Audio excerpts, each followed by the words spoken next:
Je me demande justement si ces mamans en parlent, si elles devraient en parler ou pas. Moi, je sais que j'en parle un petit peu parce qu'on me dit ah, mais pourquoi tu veux partir en Algérie? Pourquoi tu aimes l'Algérie? Tu vois, des choses comme ça.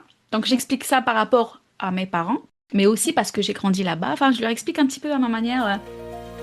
Coucou, moi c'est Leïla. Moi, c'est Linda. Vous êtes en train d'écouter le podcast Mères croisées. Ce podcast est né de ma rencontre avec Linda et avec beaucoup d'autres mamans d'ici et d'ailleurs. Des femmes venues d'horizons différents, avec leur culture d'origine, leurs histoires, leurs valeurs, leurs rêves et parfois même leurs blessures. Avec Leïla, nous sommes aussi deux mamans d'ici et d'ailleurs. Et nous avions envie de partager en toute sincérité nos histoires, qui résonnent avec les vôtres. Parce qu'on sait ce que signifie élever ses enfants loin de ses racines. Ici, nous faisons écho à la voix de ces mamans qui se croisent, se reconnaissent et se comprennent. Même si elles viennent de mondes différents, ces femmes partagent les mêmes défis. Les joies de la maternité, les doutes. Elles aspirent à s'enraciner ici, même si elles viennent d'ailleurs. On parlera de transmission, des réalités du quotidien et on s'interrogera sur la parentalité entre deux cultures. Sur ce qui crée des ponts entre ici et là-bas, entre héritage et nouveau départ. Ce podcast est pour celles qui se reconnaissent dans la complexité, la richesse et la beauté d'être parents d'ici et d'ailleurs. Avant de commencer, nous avons envie de vous dire Vous n'êtes pas aussi seul que vous le pensez. parce que oui, même à des milliers de kilomètres, nous sommes nombreuses à se poser les mêmes questions. Alors, sans plus attendre, on démarre. Bonjour Linda. Bonjour Leïla, Bonjour les mères croisées. de retour pour un nouvel épisode. Leïla, c'est quoi l'épisode du jour? De quoi on va parler? Aujourd'hui, on va vous parler de nostalgie. Vous étiez plusieurs à nous écrire à ce sujet. Vous décriviez la nostalgie comme une émotion discrète, mais en tout cas, c'est quelque chose qui est partagé avec beaucoup de mamans d'ici et d'ailleurs. Donc, on a choisi ce sujet, nous allons le décortiquer avec vous. Nous allons parler de ce que ça révèle, en tout cas de ce que ça provoque chez nous.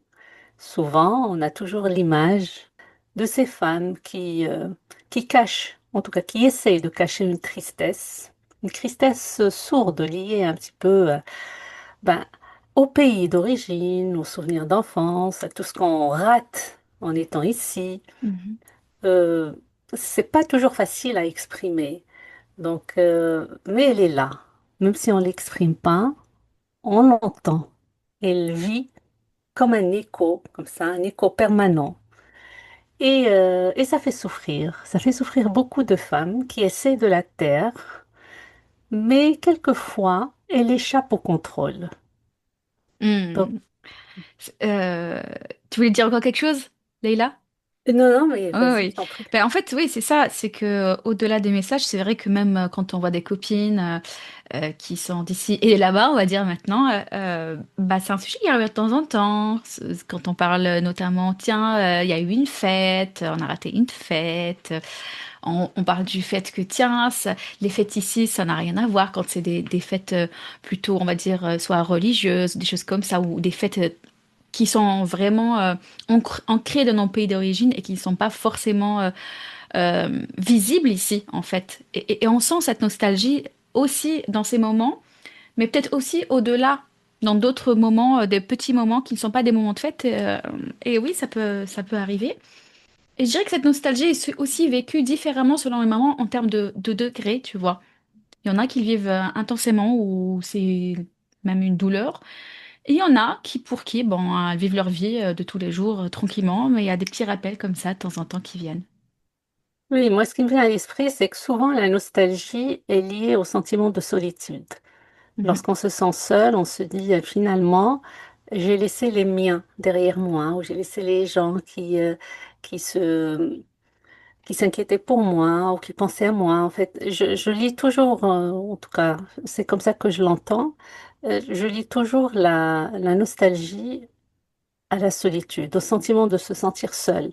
Après, comme tu as dit, ça dépend des mamans ou en tout cas, ça dépend des personnes. Il y a des Mm, personnes qui arrivent, qui apprécient même la solitude, hein, qui trouvent, parce que la capacité de rester seul, ce n'est pas quelque chose qui est commune. En tout mm. cas, la solitude, on la vit pas au même degré. Il y en a qui la tolèrent Ah et oui. d'autres la tolèrent moins. Tu sais, j'ai même connu une cousine qui est partie vivre à l'étranger avec sa petite famille, hein. Elle avait déjà sa petite famille. Je sais pas combien de temps elle est restée, mais elle est repartie en Algérie parce que bah trop dur. C'était trop dur pour elle d'être loin de toute la famille, la grande famille, de rater autant de moments de famille, des rassemblements et tout.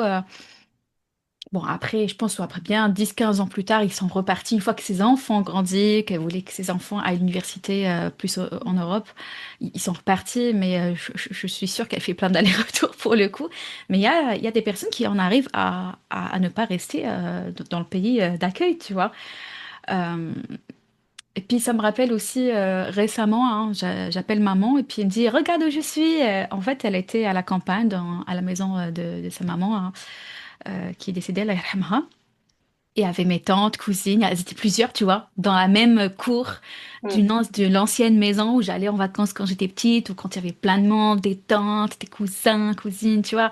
Et ça fait, ah, tout de suite, j'aimerais tellement être là. Et puis je lui ai dit, tu sais quoi, garde le téléphone, garde la vidéo, j'écoute votre conversation, tu vois, comme si j'étais un peu là-bas. Ben oui, on essaie de trouver des solutions pour parer à ça.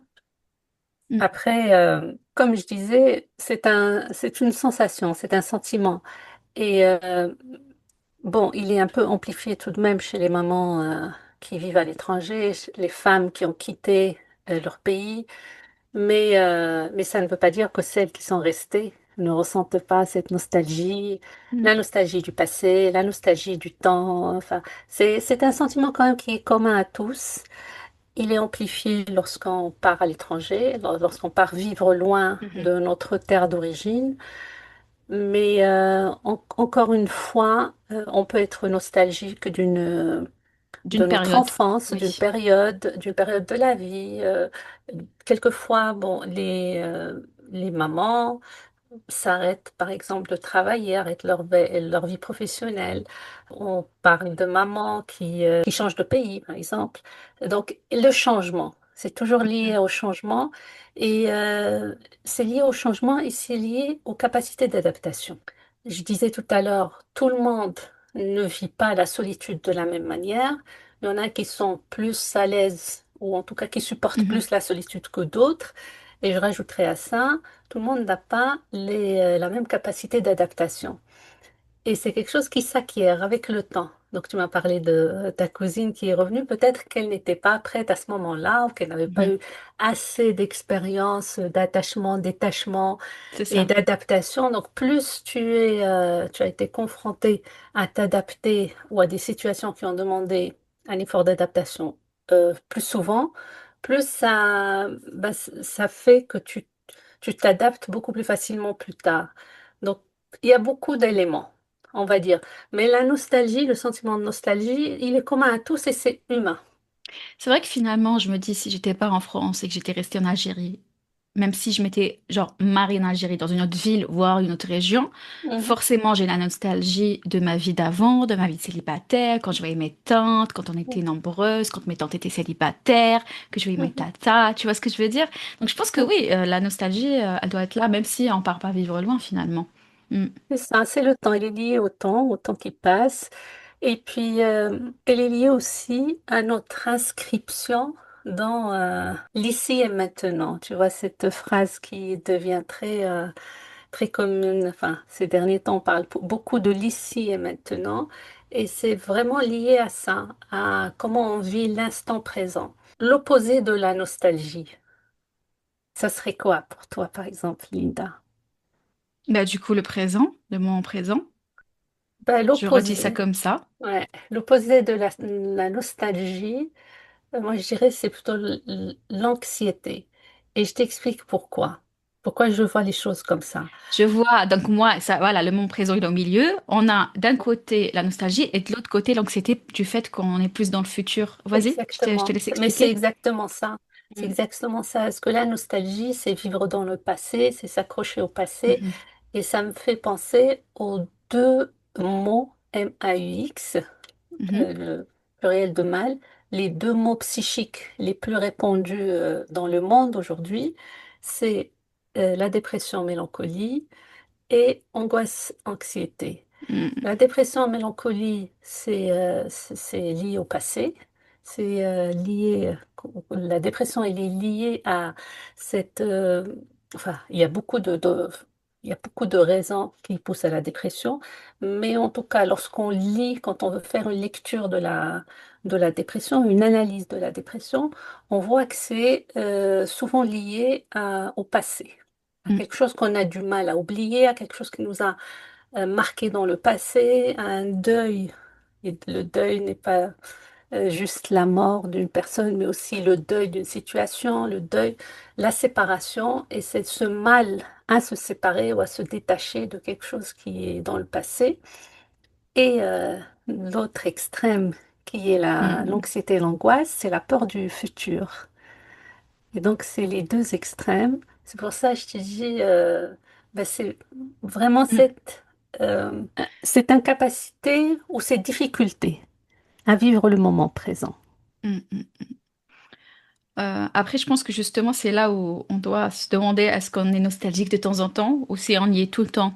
Donc, si on y est tout le temps, c'est-à-dire qu'on est tout le temps dans le passé. Et là, on peut dire que c'est pas, entre guillemets, normal. C'est qu'on doit se poser la question est-ce que je vais bien? Est-ce que je suis pas dans une sorte de dépression et tout? Moi, en tout cas, c'est ce que je comprends quand tu parles de ça. Oui, et ça veut dire Mm, aussi que où qu'on soit, mm, ce n'est pas lié à une zone géographique. mm, Peut-être que cette nostalgie s'exprime un petit peu moins lorsqu'on lorsqu'on n'est pas brusqué par un changement. mhm, Mais ça veut dire qu'elle est là. Euh, Tu vois, c'est parce que la nostalgie, quand elle dure très longtemps et lorsqu'elle s'exprime tout le temps comme un mécanisme de défense, et c'est lorsqu'elle est dominante dans tout notre quotidien et lorsqu'elle nous empêche d'avancer, d'aller de l'avant, de faire des projets, de s'occuper de sa vie, de s'ancrer dans le présent, là, elle devient problématique. mm. Mais la nostalgie en soi, elle est juste humaine, de la Voilà. même façon que l'anxiété, angoisser un petit peu pour l'avenir, se poser des questions sur pareil. C'est juste que ça ne devrait pas prendre une très grande amplitude et nous empêcher de s'ancrer dans le moment présent. D'ailleurs, j'en profite, mesdames qui écoutez cet épisode, si les sujets d'anxiété, de dépression, de deuil vous intéresse, hein, que vous voulez qu'on en fasse un épisode un jour, vous nous dites, hein, vous nous dites par message sur notre Instagram, hein, en DM par exemple, vous nous dites que c'est un sujet qui vous intéresse, et comme ça au moins nous on note, et puis un de ces quatre, on va le traiter, toujours dans le concept hein, du fait d'être maman ici et là-bas. Donc voilà, juste c'était une petite parenthèse parce que quand Leïla parlait de ça, je l'ai noté, je me suis dit tiens, ça pourrait être des sujets intéressants, mais j'attends quand même vos retours à vous pour nous le confirmer. Donc moi ce que j'avais noté aussi, c'est que ben, finalement, la nostalgie n'est pas synonyme forcément de tristesse en fait. C'est pas censé nous rendre tristes. Enfin, on peut être nostalgique sans être triste. Et même si on est triste, c'est pas un problème en soi, hein. La Mm, vie, dans la vie, l'être humain n'est pas linéaire. mhm, C'est une alternance. C'est même comment dire, c'est même une loi de la vie. C'est l'alternance entre les opposés, le mhm. jour et la nuit. Souvent, quand on pense à l'équilibre, on se dit que c'est quelque chose qui est linéaire, alors que, en général, dans notre vie, il y a des cycles. Oui, La vie, la nature, quelle saison. l'univers, Mm, il y a les saisons, voilà, c'est donc le changement, le changement d'humeur, le changement de sensation, d'émotion, c'est tout à fait normal. Il faut pas s'imaginer que ça va durer. Il faut se dire ça, il faut accepter. Accepter que par moment, on a une tristesse et l'accueillir et aller de l'avant et se dire, bon, si aujourd'hui euh, je me sens mal, parce qu'il peut y avoir quelque chose qui déclenche un Mhm. souvenir, qu'on se mémorise des moments, c'est normal, c'est l'être humain. L'être humain, il a une mémoire et tant mieux. Tant mieux qu'on se Ouais, rappelle des beaux moments de la vie qui passait. Donc ça fait partie de la vie, cette alternance entre des moments où on se sent bien et des moments où on se sent pas bien, c'est normal. ok. Bon. Et finalement, moi je me dis, je t'ai parlé de ça parce que je me dis que on peut être bien là où on est. Genre, je suis dans une période où je suis bien dans ma vie, mais être nostalgique aussi. Du coup, voilà, pas dans le sens triste. Je peux être bien, je peux être heureuse et nostalgique en même temps. Tu vois, je voulais venir à ça. D'accord. Hmm. Être heureuse et Toi, nostalgique en même temps. tu en penses quoi, toi, si je le dis comme ça? Est-ce que ça fait un écho chez toi? Est-ce que ça te dit quelque chose? Euh, oui, ce Tu qui penses que ça colle m'intéresse. pas? Dis-moi. Non, non, pas du tout. Hmm. Ce que je me dis, ce que tu dis est très intéressant parce que finalement, ce que tu dis, je suis la même personne. Mhm. J'ai pas, voilà, c'est cette personne qui a vécu, qui a ce passé-là, elle vit ce qu'elle vit aujourd'hui et il n'y a pas de rupture. Je suis toujours liée à moi-même parce que la peur de se perdre ou perdre une partie de soi. Et donc, c'est une prise de conscience qui est intéressante. C'est oui. Et moi, je m'arrêterai pas là. Je dirais en plus, si j'en suis là aujourd'hui, c'est grâce à l'autre. Si j'avais pas vécu ça, je n'aurais pas apprécié. Quand tu dis je suis heureuse et je suis nostalgique, ça veut dire je me rappelle de tout ce qui a Mhm. fait qu'aujourd'hui je sois heureuse. Mhm. C'est peut-être grâce aux séparations, il y a des choses, des moments durs dans la vie qui sont durs sur le moment, mais sans ça, on n'est pas Oui, ce qu'on est c'est ça qui nous aujourd'hui. a menés à cette étape-là actuelle. Oui, oui, Et surtout à l'apprécier. oui. Donc, dans la vie, il faut considérer le fait qu'on avance, qu'il n'y a rien de statique. Ce qui est Mhm. statique, c'est la mort. Et Mhm. même lorsqu'on parle d'équilibre, c'est un équilibre instable. C'est vraiment être conscient de ce mouvement d'instabilité. Moi, je donne toujours l'exemple des personnes qui ont des maladies chroniques. Oui. Les personnes qui vivent avec des maladies chroniques, Mhm.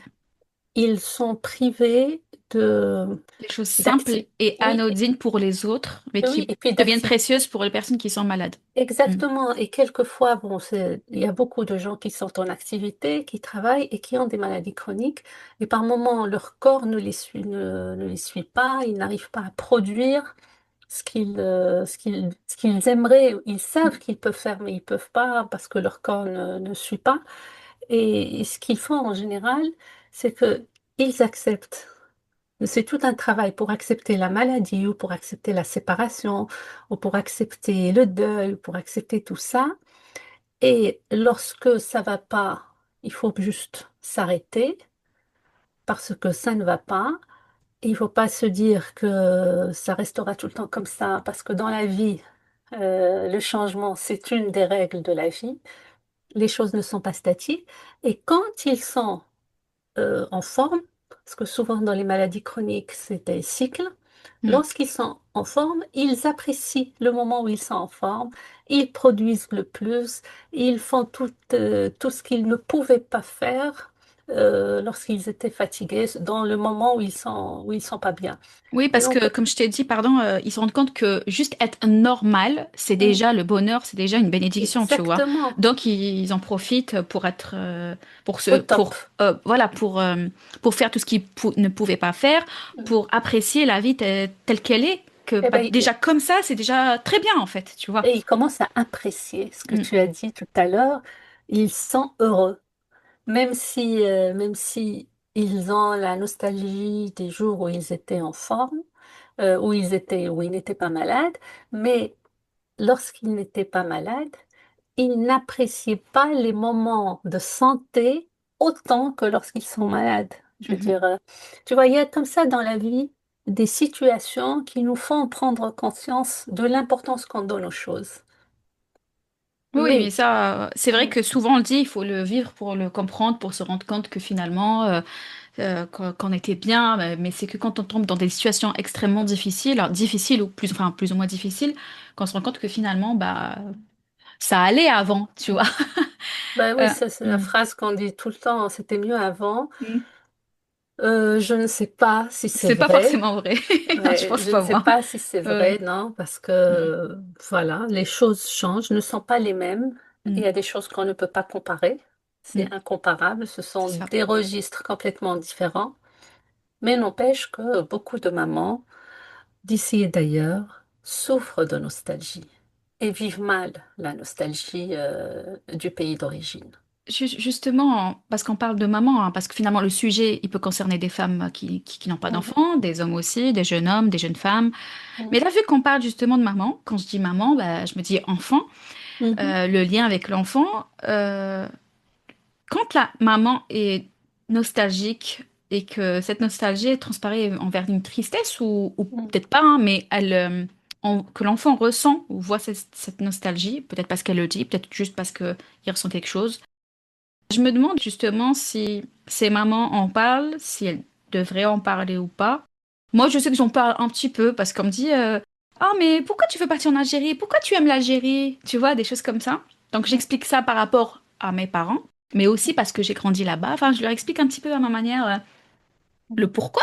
Parce que, tu vois, quand tu nous disais, bah, pour eux, ça, c'est pas, bah, dans d'autres sujets, c'est pas leur problème parce que eux, bah, ils sont dans leur pays, en France, au mhm, Canada ou ailleurs, tu mhm, vois, et que le pays d'origine des parents, ou leur pays d'origine, si aussi, parce que leur pays, on peut considérer que leur pays d'origine, c'est aussi l'origine de leurs parents, ou peut-être parce qu'ils sont nés là-bas et qu'ils sont venus en Europe, en Amérique, etc. Voilà, à 5 ans, 7 ans, ça dépend des l'âge de chaque enfant, hein, finalement. mhm, Bah, du coup, tellement fait de parenthèses que j'ai oublié de là où je voulais en arriver. Voilà, pour eux, bah, je pense qu'il n'y a pas cette nostalgie, ils la comprennent pas parce ils ne la vivent pas. Tu vois, parce qu'ils ont, par exemple, mes enfants, ils ont toujours vécu en France, ben, ils ne mhm, comprennent pas vraiment cette nostalgie, tu vois. mhm, Donc mhm. finalement, toi, par rapport à toi, t'as déjà ta vie, ta propre expérience, et puis avec les discussions que tu as eues avec d'autres mamans, qu'est-ce que tu as à dire par rapport à tout ça? La nostalgie, lorsqu'elle persiste, lorsqu'elle est passagère, elle est normale. Mm, C'est classique. Lorsqu'elle persiste, il faut creuser. Il faut creuser parce que si elle prend beaucoup de place et si elle se transforme en souffrance, mm, mm, dès qu'il y a une souffrance psychique qui persiste, bien sûr que ça impacte la famille, ça impacte les enfants, ça impacte la vie. Et la personne qui en souffre le plus, c'est la maman, hein. mhm, C'est elle qui vit mal. Et les mamans qui sont en grande souffrance, elles ne peuvent pas penser aux enfants. En fait, ça les dépasse. Je dirais, mhm, elles se sentent déjà très très mal. Donc, il faut vraiment se faire aider et ne pas rester seul. C'est peut-être pas de la nostalgie, c'est peut-être une mhm, dépression, de la mélancolie. Il y a beaucoup de choses qui remontent. On a déjà dit avec la maternité, avec le fait d'avoir des enfants, la solitude, le sentiment de solitude. Pareil, tout le monde n'est pas armé pour accepter ou pour vivre le sentiment de solitude. Il y en a qui le vivent très très mal. Donc, il ne faut pas rester seul, il faut en parler, il faut se prendre en charge, faire confiance aux autres, en parler. Euh, c- la nostalgie, euh, limite, mhm. limite en disant comme ça ce mot nostalgie, ça, c'est quelque chose de romantique. Ah oui, Souvent, je hein, vois quand très on bien, parle oui. de nostalgie, c'est ce qui a permis aux poètes Mm, d'écrire. Enfin, il y a des choses comme ça, mais non, c'est beaucoup plus que ça. Lorsqu'elle persiste et lorsqu'elle se transforme en souffrance et lorsqu'elle ne peut pas se métaboliser vers quelque chose d'autre, comme la poésie, par exemple, hein. mhm. Euh, c'est, il faut en parler. Tu vois, ouais. Ouais, Mhm, Leïla, j'en profite, hein. mhm, Moi, je suis une... comment on dit? C'est quoi le féminin de défendeur? Je sais plus comment on dit. Bah, enfin, je défends vraiment tout ce qui est santé mentale. Parce que surtout dans certaines cultures, dans la nôtre, ça peut être mal perçu, mal vu, mal vécu, le fait d'aller consulter un professionnel de la santé mentale, hein, que ce soit thérapeute, psychiatre ou même un généraliste pour parler Mm, d'un mal-être psychique, mental, enfin d'un mm, mal-être. Là, on parlait de la douleur liée à la mélancolie, mais mm, j'ai envie de dire, dès qu'il y a douleur physique ou mentale, mm, dès qu'il y a douleur, normalement, on est censé en parler, ne serait-ce qu'aux généralistes. Et mm. c'est vrai que dans notre culture, c'est comme si c'était relégué en mode soit c'est de la fragilité, soit ça va passer et puis c'est tout, soit voilà.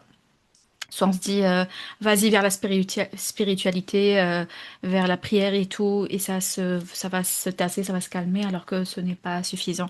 Donc moi, je fais la parenthèse. Si vous vous sentez vraiment mal et que ça dure, franchement, le minimum, c'est d'aller voir le généraliste et d'en parler, quoi. Oui, ne pas rester avec soi. On ne Ouais. peut pas se trouver des solutions soi-même. Il faut Mm. échanger avec l'autre, trouver les bonnes ressources, les bonnes personnes qui peuvent vous écouter. Euh, oui, les médecins, enfin, il y a plein de Mhm. services. Ne restez pas seul, oui. Et puis c'est très personnel cette question de nostalgie parce qu'on peut être nostalgique à des choses futiles qui peuvent paraître futiles, mais elles Mm. sont importantes pour la personne qui vit cette nostalgie. Donc, il faut pas toujours se comparer parce que souvent les gens, pourquoi ils n'en parlent pas? Ils se disent, ça vaut pas la peine, ils vont pas me comprendre, ils vont me juger. Mm. Et c'est vrai parce qu'on ne vit pas les choses de la même façon. Tu vois, moi quand j'étais jeune, j'étais à l'école, au collège enfin, il y avait beaucoup de littérature d'immigration. Et dans Mhm. les programmes scolaires, on avait ça. Et il y a une phrase qui se répétait beaucoup, qui revenait souvent, c'était le ciel bleu de mon pays. Voilà, un poème comme ça. Dans plusieurs poèmes, ça revenait souvent. Le ciel bleu de mon pays. Moi, j'étais au collège, je me disais, mais c'est quoi cette histoire de ciel bleu? Le ciel est toujours bleu. Le jour où je suis venue vivre à Paris, j'ai compris ce que c'était le ciel bleu. Tu Mm. vois, ça donne de l'importance à des choses qui Et puis, paraissaient juste normales, acquises, tout ce que et, tu et- veux. ben, tu sais, déjà, je pense que souvent, quand on vient d'un pays où il fait beau ou pas, on aime quand il fait beau. Mais je Mm, pense que nous, ça nous fait une sensation encore plus spéciale quand il fait beau, quand le ciel est bleu mm, et d'un bleu intense, tu vois. mm, Tu te dis, ah, ça fait du bien. Et mais quand tu as dit ça, là, quand tu as parlé du poème, je me suis rappelé d'un jour. Et c'était un peu surprenant. Il faisait beau et tout d'un coup, je me suis sentie mal. J'ai presque fait une angoisse. J'étais pas bien. Et, euh, et je me rappelle que ce jour-là, justement, c'est parce qu'en fait, il faisait beau. Le bleu était intense comme à Alger parce que c'est pas le même bleu, hein. Je sais pas si tu as mhm. remarqué, toi. Ben oui, la C'est pas lumière, le bien même, sûr. c'est pas Mm, le même bleu. mm, Et même la température, j'avais l'impression qu'il y avait les mêmes odeurs. Peut-être qu'une impression, hein, mais mm, ça m'a ramené à l'endroit que j'ai connu où il faisait bon, tu vois.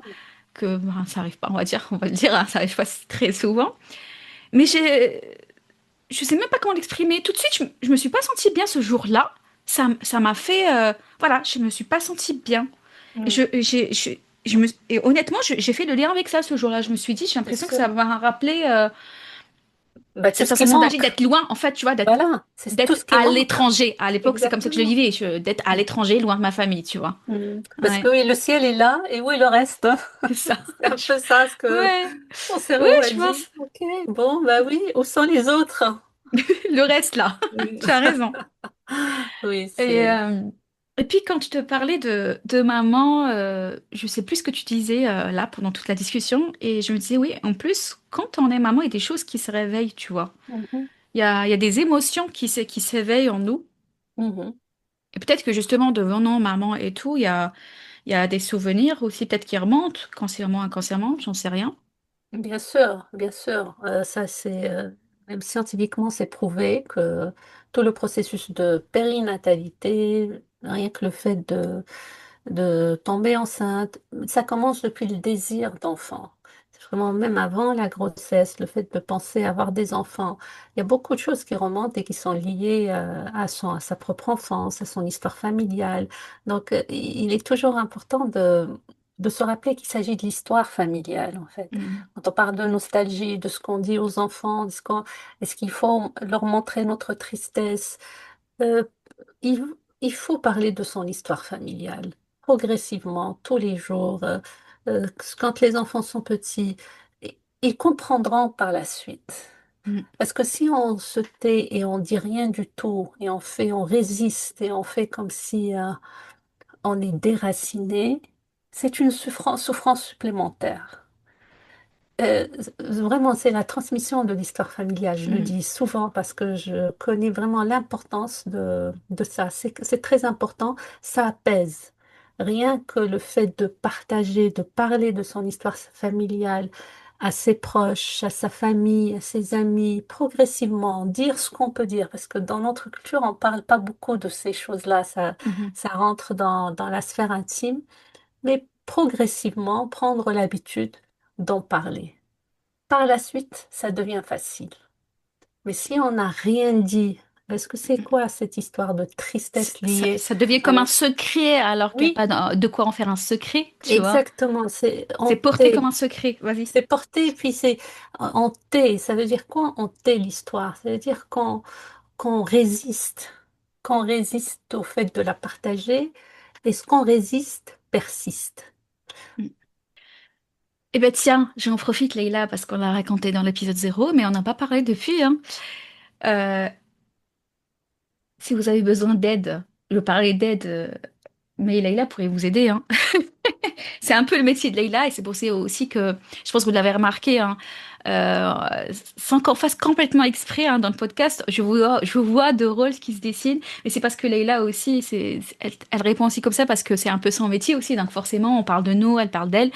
Mais bah, toutes ses connaissances, tout ce qu'elle vit, toutes ses compétences, ça y fait, ça y joue, hein, dans sa manière de parler, d'expliquer les choses. Leïla, je veux bien que tu le rappelles, hein. Je vais pas parler à ta Euh, place, j'ai peur mer- de me tromper, on sait Merci, jamais. merci Je préfère que tu Linda. en parles toi-même. Oui, que tu rappelles ce que tu fais et que le pourquoi Oui. tu, tu sais de quoi tu parles. Merci beaucoup, Linda. Mm, Alors, oui, j'en parle beaucoup parce que j'accompagne des mamans, j'accompagne les parents de toute origine, de toute culture, et je réalise de plus en plus que tout le monde est concerné par cette histoire de transmission et de transmission de l'histoire familiale. Et tout le monde se pose ces questions, et c'est vrai qu'elles sont encore plus présentes chez la diaspora et chez les familles qui ont ce parcours d'immigration récent. Parce que c'est mm, ça ce qu'il faut aussi prendre en compte, qu'il s'agisse de la première, deuxième, troisième génération ou même quatrième, ça reste de l'histoire récente. Donc, j'accueille des parents, j'accompagne des parents euh, à traiter ces problématiques parce que souvent, lorsqu'il y a un problème dans la famille, même avec un enfant de troisième génération, mhm, c'est toujours lié d'une manière ou d'une autre à l'histoire familiale parce que cet enfant, il questionne beaucoup de choses. Et la première question qui vient et celle qui arrive tout le temps, c'est pourquoi vous êtes venu? Pourquoi papy et mm. mamie sont venus ici? Et D'accord. ça, voilà, c'est quelque chose qui revient souvent et quelquefois c'est vécu dans la douleur parce que il n'y a pas de réponse du jour au lendemain parce qu'on n'a pas justement parlé de Mm. l'histoire familiale. Mais du jour au lendemain, tu as un jeune qui se réveille à 14 ans et qui se révolte et qui dit mais moi, j'ai pas demandé à être là. Oui, Parce surtout que quand il y a ces sortes de conflits entre l'éducation qu'on veut, en parenthèse, imposer, hein, et l'environnement qui est dans un autre schéma et que tu penses que l'adolescent, hein, même jeune adulte, il est oui, tiraillé un peu entre les deux. Je vois très bien ce que tu veux dire, ouais. bien sûr, et puis il se pose des questions sur ses origines, sur ses racines, sur le choix des parents. Et puis les parents, ben, ils font tout pour offrir la meilleure vie possible pour l'enfant. Puis l'enfant voit cette souffrance. Et quelquefois, les parents eux-mêmes sont tiraillés. Mhm. Et les grands-parents sont là. Et l'enfant voit les grands-parents. Donc, je te parle vraiment de troisième génération Oui. où il voit tout. Et puis, donc, un jour ou l'autre, quand c'est pas parlé, ça ne disparaît pas. Quand c'est Mhm. pas raconté, ça ne disparaît pas. Un jour ou l'autre, ce qu'on tait finit par sortir d'une manière ou d'une autre. C'est intéressant puisque tu dises que ça va, enfin l'histoire récente, ça va jusqu'à la troisième génération. Honnêtement, je n'y Même aurais pas pensé. quatrième. Pour moi, oui, tu dis jusqu'à la Mm, quatrième.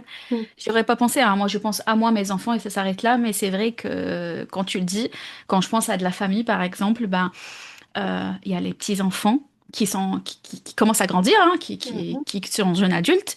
Il y a leurs parents, il y a leur grand-mère qui est encore vivante maintenant. Bah, tout ça, c'est encore dans la transmission. Je me dis, ceux-là qui ont la vingtaine et mm, moins, bah, malgré tout, leur éducation, elle est imprégnée de celle de, finalement, jusqu'à leurs grands-parents, donc qui mhm, viennent du pays d'origine. Tu vois, mm, les grands-parents envers les parents, une certaine éducation, des valeurs, etc. Et puis les parents, ils ont leur propre construction. Je suppose qu'ils font voilà, à leur manière un mélange entre mm. le fait qu'ils soient d'ici et aussi avec l'origine de leurs parents. Et ça se transmet comme ça. Chacun prend un paquet et le donne au suivant, tu vois. Et C'est finalement, oui, ça. je pense que oui, bah, finalement, ils restent concernés parce que bah, c'est encore là. C'est pas si vieux que Mm. ça, finalement. Non, Hmm. non, c'est vraiment là de ce dont on parle, c'est de l'histoire récente. Donc il Mhm. faut en parler, il faut la raconter, il faut la questionner et trouver les mots pour donner du sens aux enfants, en sachant que les enfants vont prendre ça, parce que à quoi ça sert finalement de parler, de raconter tout ça? C'est pour que l'enfant puisse s'approprier cette histoire. Parce que qu'est-ce qu'on fait? Qu'est-ce qu'on fait d'habitude sans vouloir, comme ça on le fait automatiquement. Tu as parlé de ce paquet qu'on se transmet d'une génération à l'autre. Et moi, j'ai presque envie de dire, c'est une pilule qu'il faut juste prendre et digérer. Et non, des fois ça passe pas. Donc il faut le temps et on ne peut pas prendre ce package et se l'approprier comme ça du jour au lendemain, Mhm. ou sans explication ou sans le questionner. Il faut vraiment pas avoir peur quand l'enfant pose des questions un peu troublantes, un peu gênantes de ce type. Pourquoi on est venu, pourquoi vous êtes venu là? Et puis tout Mhm. dépend du sens que ceux qui sont venus, des fois c'est les parents, des fois c'est les grands-parents, est-ce qu'ils sont en accord avec leur décision d'origine? Ouais. C'est Mhm. ça aussi. Parce que si tu prends les Britanniques, par exemple, les Britanniques, ils sont connus dans leur culture d'habiter le monde. Ils sont en Afrique, ils sont Mhm. partout en Europe, ils sont allés s'installer en Amérique, tu vois. Donc les Britanniques ont toujours été de grands voyageurs et puis de grands émigrés, et puis là où ils vont, ils posent leurs bagages et ça devient leur pays. Et ça ne pose aucun problème. Tu vois là, le sud de la France, on, on commence aussi encore à voir depuis plusieurs années les Britanniques qui viennent s'installer. Tu vas en Espagne, ils sont en Espagne. Là où il y a du soleil, les Britanniques sont Ouais. bien. D'accord? Mm. Et ça, ils ne se posent pas de problème. Parce que l'idée avec laquelle ils sont venus ici, te disent, ouais, le monde nous appartient. J'ai l'impression que du coup, honnêtement, je sais pas, je dis ça comme ça. Bah, peut-être que pour certaines origines, certains pays, il y a plus d'attachement, je sais pas. Qu'on est élevé dans l'attachement au pays. Je sais pas, tu vois. Ah, Est-ce que par disons, exemple, mhm, Algérien, Marocain, je sais pas, hein, je parle de ceux-là mhm, parce que moi je suis algérienne, toi marocaine, donc en tout cas on est né là-bas, on connaît bien. mhm, On est élevé dans un attachement très spécial au pays. Je pense que c'est un peu vrai. Je ne sais pas si c'est le cas pour tous. Mais par exemple, j'ai remarqué, et c'est certain, c'est lié aux guerres, hein, à la guerre mhm, d'Algérie. Euh, je trouve qu'on est plus patriote du fait que, ne serait-ce qu'à l'école, on avait l'hymne national chaque semaine. Chaque fin de semaine, chaque début de semaine, on avait l'hymne national. On était élevés et éduqués même à l'école par rapport au pays, le pays, le pays. Et donc je me dis peut-être qu'il y a un attachement encore plus fort que que d'autres pays où il n'y avait pas ce type d'éducation. Je ne sais pas si je peux appeler ça éducation, parce que je pense qu'il y a un autre mot pour ça. Et c'est quelque chose que j'ai remarqué, en tout cas que j'ai vu chez les Français qui n'ont pas le même attachement envers leur pays que les Algériens envers leur pays. Je ne sais pas si tu vois ce que je veux dire. Après, j'ai pas Oui, d'autres exemples, tu vois. oui. Mais tu vois, l'hymne national aux États-Unis, pareil, dans les écoles, ils font l'hymne Mm, national.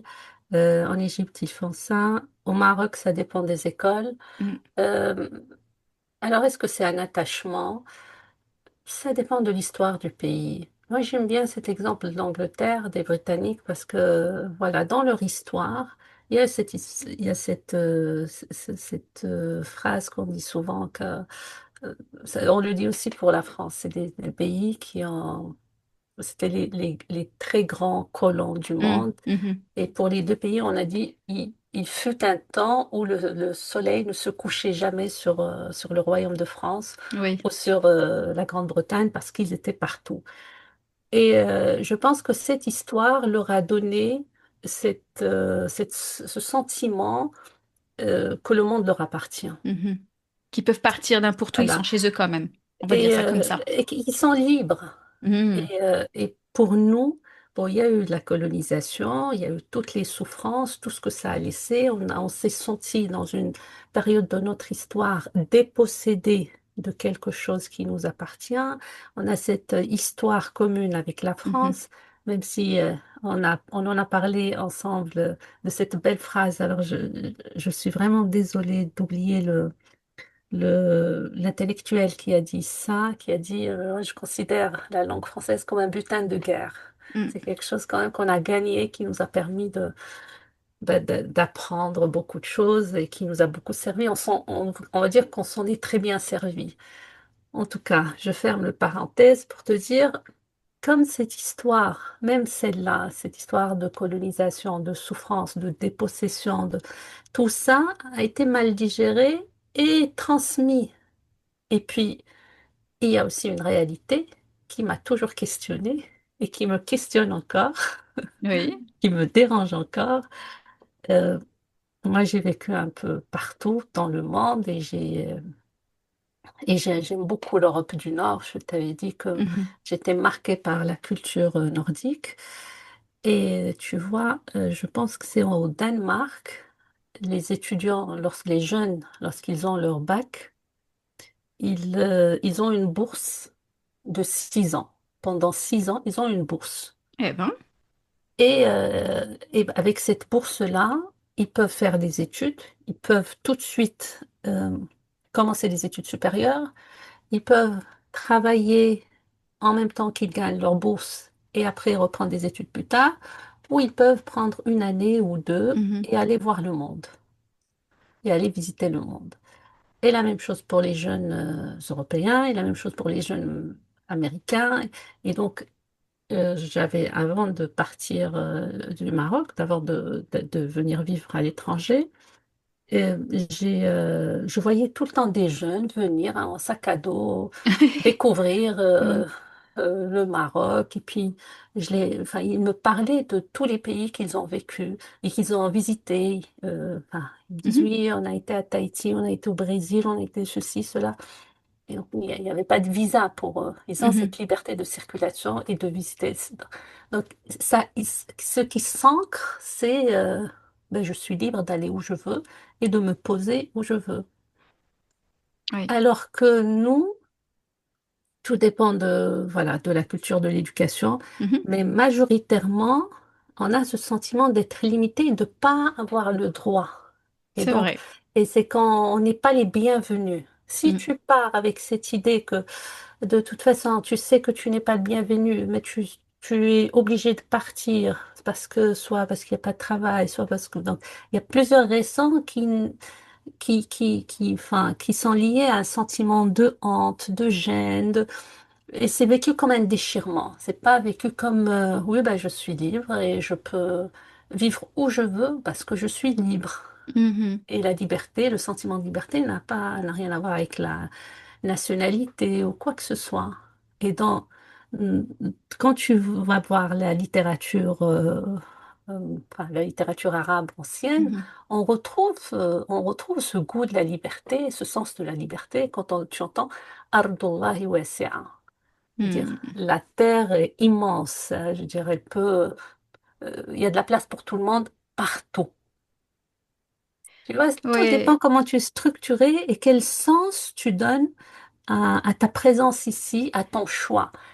Et Ah. les mamans d'ici d'ailleurs, et les mères croisées, les familles croisées, dans le travail que je fais avec les familles, c'est un peu ça, c'est le début.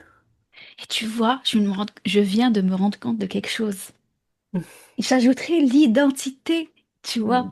Quelle Mm. identité tu te donnes? Et ça me rappelle toutes les fois jusqu'à très récemment, et là parce que je me force à ne pas me sentir obligée de dire je Mm. suis algérienne. Avant, c'est comme si je me sentais obligée de préciser que j'étais algérienne, tu vois. Mm. Et alors que si tu ne te sens pas obligée de le dire, que peut-être que tu es franco-algérienne ou que sais-je, bah forcément tu es à l'aise ici, tu es bien ici, donc t'as pas toute cette nostalgie, ce poids de la nostalgie parce que ton identité c'est algérienne. Donc tu portes le truc de je suis algérienne. Donc c'est pas qu'est-ce que je fais ici, mais c'est un rappel constant, tu vois. Alors que Ah si oui. tu pars dans une identité où je suis d'une identité multiculturelle ou des choses comme ça, bah, peut-être que le poids il est pas aussi lourd. Ben même l'identité algérienne ou Mm. l'identité marocaine ou l'identité maghrébine, tu Mhm. la portes avec toi où tu vas.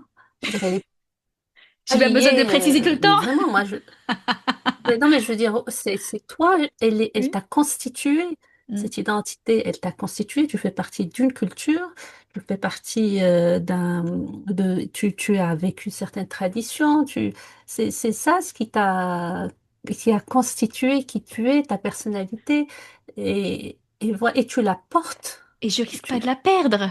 mais oui, tu la portes en toi, elle est dans tes gènes, elle est dans D- ta ouais. personnalité. D'ailleurs, je pense que on en parlera dans un autre épisode où on parlera plus Mm. d'identité, d'enfants et tout. Je pense que c'est ça aussi qui fait un petit peu la différence entre par rapport à l'âge où on part à l'étranger. Est-ce qu'on s'est construit grandement pendant beaucoup d'années dans le pays d'origine ou si on est venu enfant? Et je pense que ça, par rapport à l'identité qu'on peut ressentir, je pense que ça fait une grosse différence. Donc, je veux bien qu'on en parle dans un épisode dédié à ça, Leïla. Mm. Alors, est-ce qu'on a autre chose à dire, Leïla? Donc oui, Ah, ouais, l'identité. attends, pardon. Avant qu'on continue, quand tu as parlé de l'auteur tout à l'heure, Mm. c'est Katib Yassine. J'en ai profité quand tu parlais, Ah, j'ai c'est fait une petite super. recherche, mais j'ai Merci. pas pu le dire depuis. C'est Bah Katib oui, c'est Yassine. Cathy Biassine, exactement. Bah, merci Linda de le rappeler parce qu'elle est extraordinaire, cette phrase. Elle est Ouais. extraordinaire. Finalement, la civilisation, telle qu'elle soit, elle appartient à l'humanité. Elle m'appartient. Normalement. Voilà. Mais c'est vrai, elle appartient Oui. à l'humanité. Aucune nationalité ne peut se dire non, non, ça c'est à moi. C'est parce que Mhm. la civilisation, le savoir, la connaissance, ça appartient à l'humanité. Donc, et nous, on fait partie de l'histoire de l'humanité. Donc, on n'est pas coupé Mm, de l'humanité. Donc, il faut toujours le garder en tête. On a notre place, notre personnalité, notre identité se transmet. Euh, tu as dû voir, nous avons tous, nous en tout cas qui vivons en France, nous voyons bien que même dans les régions de France, ben, les Bretons, les Normands, c'est pas la même personnalité. C'est voilà, ils ont, même s'ils vivent tous dans le même pays, mm, ils ont des origines. Quand tu vas à Strasbourg, ben, comment dire, la culture allemande, elle est là. Je veux dire, et quand tu vas dans le nord de la France, c'est pareil. Quand tu vas dans le sud, c'est pareil. Le sud est mm. imprégné par la culture de la Méditerranée. Donc, c'est des choses qui se transmettent de génération en génération, même si tu changes de pays. Il y a quelque chose de l'histoire familiale. Moi, ça, je l'ai vraiment vu et constaté aux États-Unis. Et ça m'a surpris. Ça m'a surpris parce que tu sais que aux États-Unis, la population américaine, elle est faite d'anciens Mhm, migrants. Et là, pour le coup, c'est pas une histoire récente, c'est l'histoire ancienne. mhm. Donc les gens vont te parler et te dire, moi je suis d'origine irlandaise, moi je suis d'origine italienne, parce qu'ils ont le nom de Ils l'ont famille quand même, oui. Ah ils ont oui, le nom de famille, d'accord. mais qui va te dire, je n'ai jamais mis les pieds en Italie. Mhm, Je n'ai jamais mis les pieds en Irlande.